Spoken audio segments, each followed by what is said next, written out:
Magandang araw po sa inyong lahat mga kababayan at welcome back dito po sa PNR at ito nga mga ka-review natin, Worst President. Nako, ito ang dapat malaman ng lahat. Ayan mga kababayan, patungkol po riyan ang ating alamin at bibigyan ng reaksyon ngayong araw na ito. Pero bago pong lahat mga kababayan, sa mga hindi pa po nakapag-subscribe sa ating munting channel ay pa-subscribe naman po. At palike na rin po ng video ito. Maraming salamat po mga kababayan at ito na nga. Simulan na po natin to.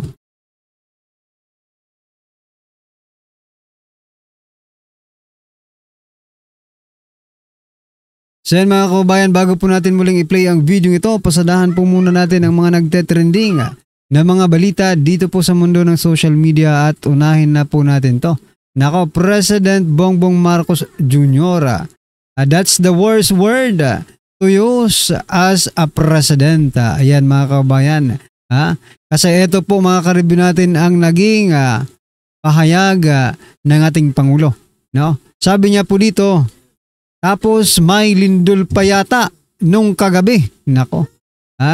He is not sure kung meron ba talagang lindol na nangyari. Kaya't kaunting tiyaga lang po. Ang mahirap dito, wala talaga tayong magagawa or magawa sa panahon. Ayan. Eto naman. Kung nung mga bagyo sinabi niya na hindi na sumusunod sa schedule yung mga bagyo. Sa lindol naman iba rin yung kanyang wala tayong magawa sa panahon. Diba? Pero ang sinasabi po dito, the worst word to use as a president, yung yata. Kasi sabi niya po, tapos may lindol pa yata. Ibig sabihin, hindi niya po alam. No? Hindi pa siya sigurado kung may lindol o wala. Marami nang nagurgur. Marami na nga pong nasawi dyan sa earthquake na yan. Diba? Nako po. Ayan sa palagay nyo, the worst president ba? Si President Bongbong Marcos Jr.? Anyway, ano pong masasabi niyo dyan mga kababayan, i-comment nyo na lang at eto pa. Eto naman, sabi naman po ni siya pa rin, President Bongbong Marcos Jr. Dahil nga po sa mga kaliwat kanang nararanasan ng ating bansa, mapabagyo man or mapalindol, eto. Sabi ni President Bongbong Marcos Jr., state of calamity, pwede nang ideklara kahit hindi pa tumama ang sakuna. Aray ko po. Pwede nang ideklara ang state of calamity para ano? Para siyempre handa, no? Handa tayo. Pero what I'm trying to point out mga kababayan, paano kung lumihis, di ba? Paano kung lumihis yung bagyo? Paano kung samantalahin ito ng mga politiko? Di ba? Kahit walang bagyo, sige lang kasi meron namang di ba? Meron namang meron ng low pressure. Okay? State of calamity agad. Nako po, yari ang pondo ng ating bansa. Di ba? Pag masasabi mo kasing state of calamity, no? Ito para sa akin lang mga kababayan, no? Masasabi mong state of calamity na yung sitwasyon ng isang lugar o isang bansa after pa, di ba? Dumaan yung sakuna. Paano masasabing state of calamity kung wala ka namang nakikita? Di ba? Huwag niyong sabihin na ang state calamity ay ang pagdideklara ng state of calamity ay part na ng prevention. Prevention na yon, di ba? Pag nagdeklara po ng state of calamity, it is after, no? Ng calamity. Kaya nga, state of calamity na yung sitwasyon nila di ba? Kasi tapos na po yung kalamidad. Aray ko po. Sasamantalahin lang siguro ninyo yung pondo ng state of calamity na yan di ba? Anyway, ano po ang inyong masasabi dyan mga kababayan? I-comment nyo na lang po at eto pa. Pasadahan din po natin to. Sa kabila po ng nilindol na po yung Cebu, no? Eto naman po ang balita. 20 pesos per kilo ng rice for earthquake affected areas. Nako po. Hindi ba pwedeng ipamigay nyo na lang yan? Di ba? Agriculture Secretary Francisco Cho Laurel Jr. Announced that the government is activating its 20 pesos per kilo rice initiative in earthquake-affected areas including Cebu, Masbate, Eastern Samara for 1 month. Isang buwan lang. Aray ko po. Bakit nung walang kalamidad, walang lindol, walang bagyo, puro kayo pamimigay, 5 kilo ng bigas, 5,000 pesos, 5 kilo ng bigas, 5,000 pesos, 3,000 pesos. Diba? Nang dinaanan tuloy tayo ng sakuna. Nang dinaanan tuloy tayo ng sakuna, 20 pesos na rice. Diba? Hindi niyo maibigay ng libre. Pababayarin nyo pa talaga ng 20 pesos, apektado na nga sila eh. Apektado na po ng sakuna. Tapos gaganyanin nyo pa. Grabe talaga ang gobyernong ito mga kaubayan. Parang wala kayong malasakit. Diba? Sa inyong kapwa Pilipino. Grabe kayo, sinasamantala nyo rin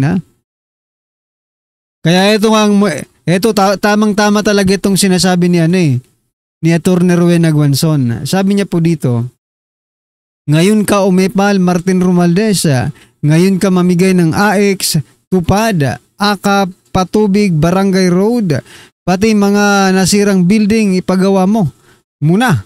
Pati yung 5K cash at 5 kilong bigas mo. Hindi yung walang sakuna, tsaka ika-i-eksena. Correct. Napalakpakan po natin. Tama naman eh. Ngayon kayo magpakitang gilas din sa mga ayuda-ayuda ninyo. No? Kung totoong para sa taong bayan kayo, ngayon kayo kumilos. Aray ko po. Ito, last po natin pag-uusapan mga kabayan, President Bongbong Marcos Jr. Nako. Ayan Yan po ang balita. Mula po sa SWS. Survey po ito mga kabayan Sabi po dito, Marcos satisfaction rating up at 46%. Aray ko po. Ghost survey baka. Ito, tama itong komento ni ni Chay Velasco. Sabi niya po dito, ghost survey baka sa sementeryo kayo nag-survey. Why not make it 99.99%? Huwag nang mahiya, lubos-lubusin nyo na. Oo nga no? And we all know how accurate those surveys are. Oo. Alam po natin kung gaano po yan katotoo. Yung mga survey yan, di ba? Napakatotoo po niyan. Ako po. Ganda ng rating High na high Talagang hit hooray ka, aray ko. Ano po ang inyong masasabi dito po sa paglobo, pagtaas, pagiging blooming ng satisfaction rating ni President Bongbong Marcos Jr. na pumalo sa 46%. Ayan mga kababayan, ano po ang inyong masasabi dyan? I-comment nyo na lang at eto na. Pasadahan na po natin ang video ito at bigyan po natin ng reaksyon. Eto na po. Bigyan natin ngayon ng reaction opinion itong post balita serbisyo Facebook Reel. Pahayag ni Senator Amy na masakit mang aminin kailang totoo. Masakit ito para sa kanyang kapatid na presidente. Sampal sa mukha. Kailan saludo ako kay Senator Amy sa pagsasabi kung ano ang nakikita niyang katotohanan. Tungkol ito sa problema ng pinagbabawal na gamot na bumalik na naman. Yung dati, yung pinaghirapan panahon ng Duterte administration, naglaho na parang bula. So, pakinggan natin ang super ate. Ang system balik po sa pagiging na ng loob. Ang mga pusher, di na pupush pa. Ang mga user, imbis kamote, nigyan tayo. Durog na. Istang Pilipino. Marami na naman awan ang pantustos sa misyon na. Lahat ulit ang krimen dahil droga. Ang hirapan linisin ni Presidente Duterte noon tinaklas na ng mga buhay. Buhay walang kapusugan. Matapos ni Presidente Duterte dahil sa hustisya ang mga matapos niyang dahil sa mga gustong magbago sa day. Fortunately, the country has help in the war against drugs, namely the letter of our law on narcotics control and law enforcement, the U.S. and the Philippines.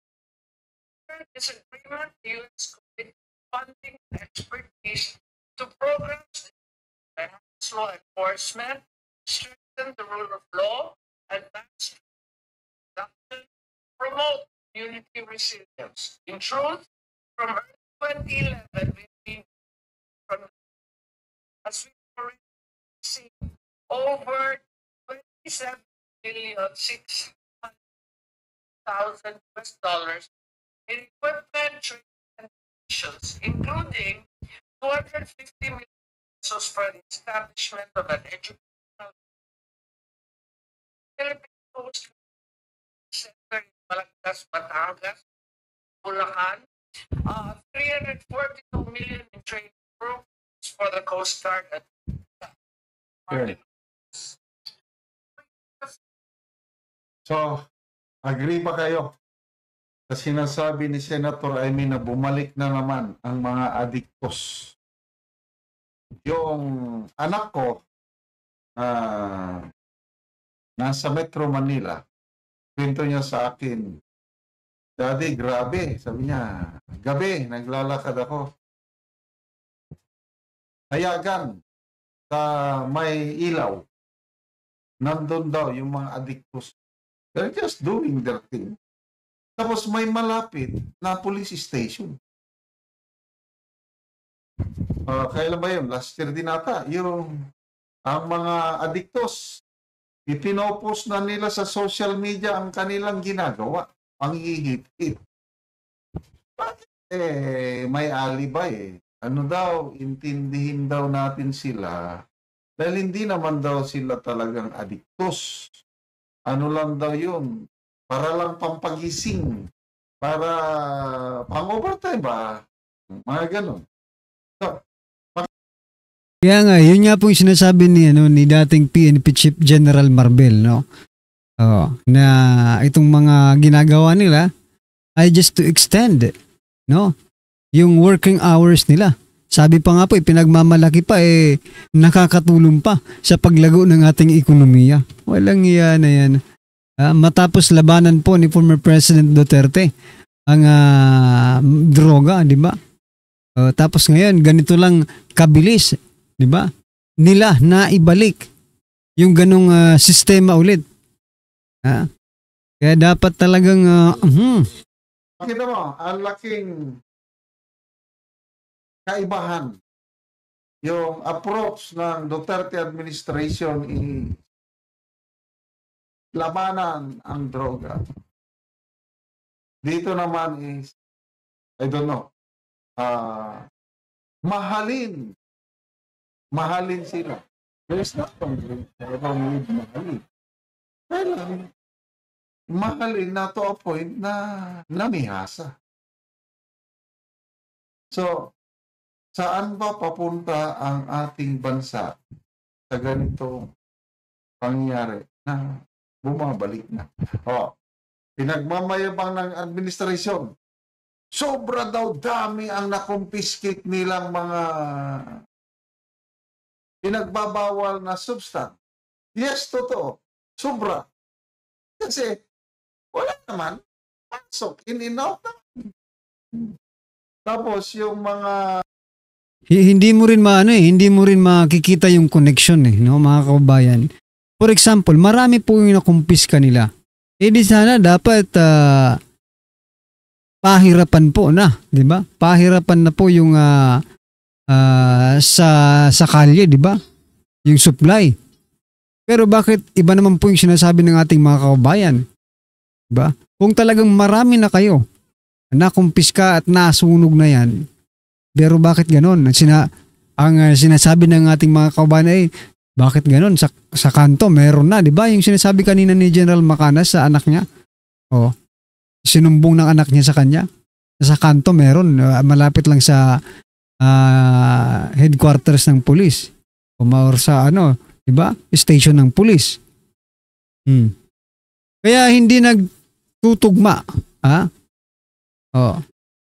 Kahit sa anting namong anggulo, logically, kung marami na kayong naskumpiska, kung marami na kayong nasunog ng mga illegal na droga, bakit marami pa rin ang supply? Baka hindi po, ito opinion lang po, baka hindi po droga yung sinusunog ninyo. Napapatanong tuloy ang taong bayan. kasagara karamihang nakukonfiscate, questionable. Example, alitagtag. Alitagtag sa Batangas ba yun? Laguna, alitagtag. Yung na-checkpoint lang na pinagmamayabang na the largest haul of illegal drugs in the country. Ano nang balita doon? Wala na. Driver. Pinagmamayabang. Tapos yung latest, ang mga nahuli, lumulutang lang sa dagat, mamaya papunta sa Dalampasigan, kinukuha ng mga fisherman, tiniturn over sa authorities, yun. Accomplishment na daw yun. But anyway, let the people decide sino ba talaga ang may mas magandang. Kasi sabi ng Pangulo, horrifying times daw, panahon ni PRRD, madilim. Madilim daw ang mga pangyayari. Kaya nung bago mag-election, gusto nyong balikan ang horrifying times? Botohan nyo ang kabila. Gusto nyo ng mas maliwanag na kinabukasan? Botohan nyo ang alyansa.